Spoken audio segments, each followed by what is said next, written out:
Ассалаумағалейкум ардақты ағайын. Астана күнін тойлатып, от шашуды бас қаланың төбесінде ойнатып жатқан біздегі биліктің бір аптадағы былығын, бір түрлі қылығын айту үшін алдарыңызға шықтық.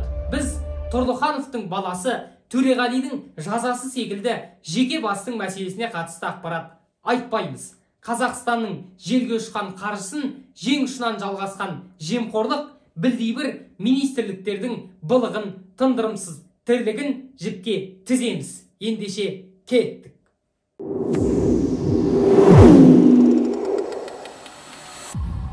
Біз қазір әр аптада бір жемқорлық фактісі тіркелмесе күмәнданатын күнге жеттік. Өйткені өңменінен тұтас миллиондар өтіп кететін жемқорлар балабақшадағы баланың көп балалы ананың ақшасын жеуге арланбайды.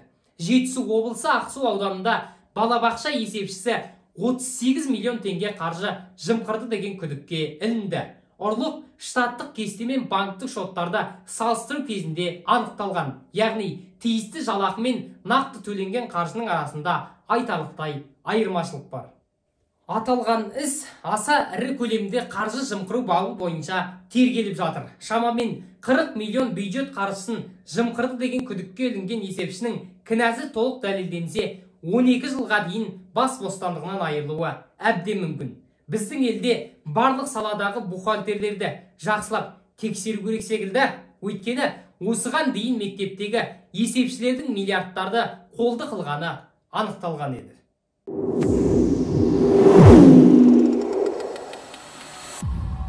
Абаевтың артынан Антигор ештеңе таппады, сөйтіп Дәурен Ресейдің табалдырығын аттады. Еуразия кинофестивалін өткіземін деп басы дауға қалған бұрынғы мәдениет және спорт министрі Дәурен Абаев Қазақстан Республикасының Ресейдегі елшісі лауазымына тағайындалды.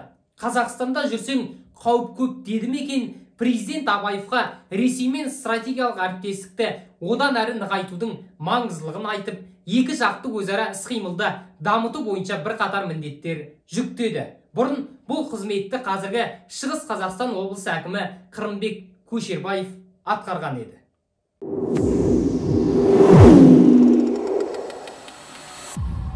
Біздің шенділер бұқараның шымбайына тиетін тағы бір сат қарыпты.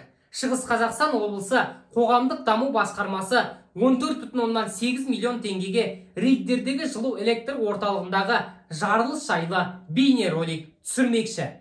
Төтенше жағдайдан Happy Endке дейін деп атауында айғақтап қойған. Протенге басылымының хабарлауынша видео маусымның соңына дейін сөз медиа KZ сайтында жариялануы тиіс еді. Алайда сайтта ешқандай видео жоқ. Еске сала кетсек, былтыр рейдер жылу электр орталығындағы апаттан жергілікті тұрғындар бірнеше рет жылусыз қалған еді. 2022 жылы рейдерде жылу беру жұмыстары 10 күннің ішінде 2 рет тоқтады. Сондай-ақ жеткізілген көмір үшін орталықтың қаражыраға қарызы 1,5 миллиард теңгеге жеткен. Ал тозығы жеткен жылу электр орталығын толық жөндеуге кемі 8 миллиард теңге қажет. Ал шенділер оның барлығын сырып қойып бейнеролик түсірмекші. Менің айтарға сөзім жоқ, құрметті көрермен. Сіздер не ойлайсыздар? Комментарийге жазыңыздар.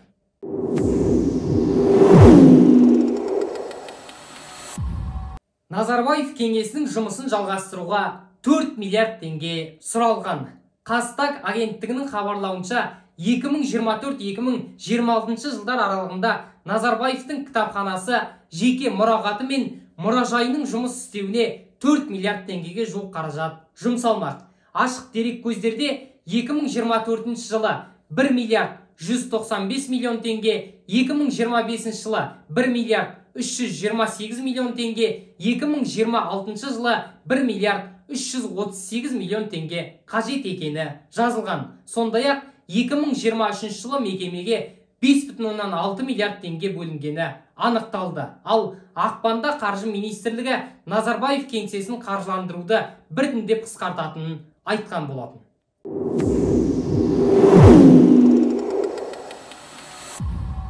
Осы аптада Батыс Қазақстан облысына іссапармен барған мәжіліс депутаты Нартай Аралбайұлы орман шаруашылығы мамандарымен кездесуінде қызметкерлердің жалақысы 70 мың теңге екенін айтты. Сондай-ақ 13 маусымда экология және табиғи ресурстар министрі Зүлфия Сүлейменова 1 шілдеден бастап орманшылардың жалақысы өседі деген болатын.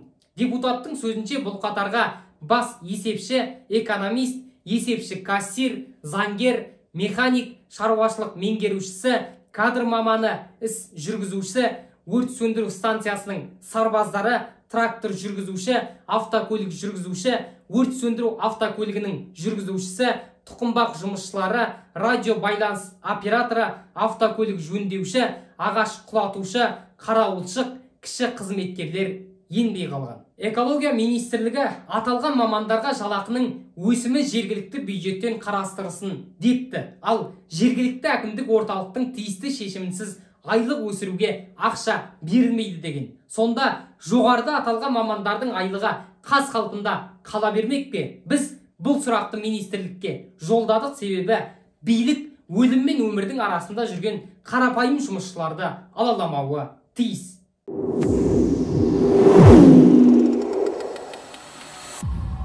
Қазақстанның қаржысы Ресейге кетпес үшін өзінің такси жүйесін құру керек. Әлгі бір аталы сөзді билік басындағы бишкештердің бірі айтса ғой шіркін дейсің. Бірақ аэропорттан орталыққа дейін 60 000 теңге сұраған такси жүргізушісінен көңілі қалған ақш эксперті Эриксон есімді азаматтың сөзі. Міне бейне жазба. Тем более, почему у вас нет отечественный Яндекс?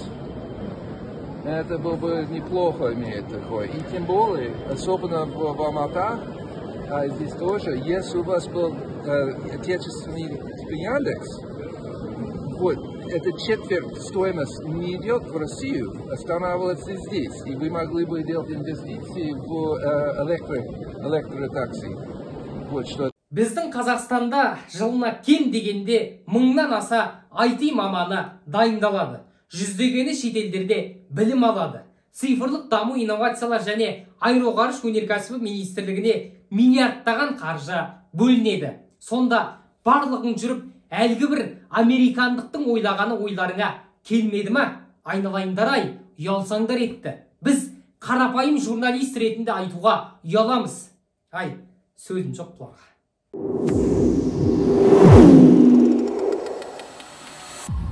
Ардақты ағайын, біздің апталық шолу осымен тәмам. Сөз соңында Қазақстанның билігін бір ғана суретпен сипаттағымыз келіп тұр. Бұл Ақмола облысы Қорғалжын ауылындағы жол құрылысы мамандарының тың туындысы. Еліміз аман, жұртымыз тыныш болсын. Жақсылық Зейнешев, жақсылықта жолыққан шағай.